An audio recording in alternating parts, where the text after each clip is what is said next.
ગુજરાતનો દરિયાઈ કાંઠો 1600 કિલોમીટર છે અને આખા દેશમાં તે સૌથી વધારે લાંબો છે એ વાત આપણે જાણીએ છીએ। હવે જો કે એ વાત જૂની થઈ। સર્વે ઓફ ઇન્ડિયાએ જાહેર કરેલા લેટેસ્ટ આંકડા મુજબ ગુજરાતનો સમુદ્ર કિનારો 2340.62 કિલોમીટર લાંબો છે। 1970 માં જાહેર થયા મુજબ તો ગુજરાતનો સમુદ્ર કાંઠો 1200 કિલોમીટર જેટલો હતો કે જેમાં લગભગ ડબલ કહી શકાય તેવો વધારો થયો છે।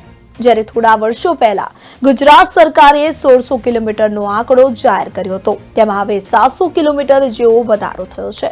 દેશનો નકશો, સમુદ્ર કાંઠાની લંબાઈ, ટાપુની સંખ્યા વગેરે ભૌગોલિક બાબતોની માપણી કરવાનું કામ સર્વે ઓફ ઇન્ડિયા કરે છે।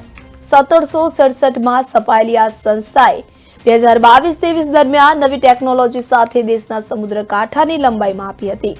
અગાઉના આંકડા મુજબ સમગ્ર ભારતનો દરિયાઈ કાંઠો 7516 કિલોમીટર લાંબો હતો, જ્યારે હવે 11098 કિલોમીટર છે। અડધી સદીમાં દરિયાઈ કાંઠો 47% વધ્યો છે।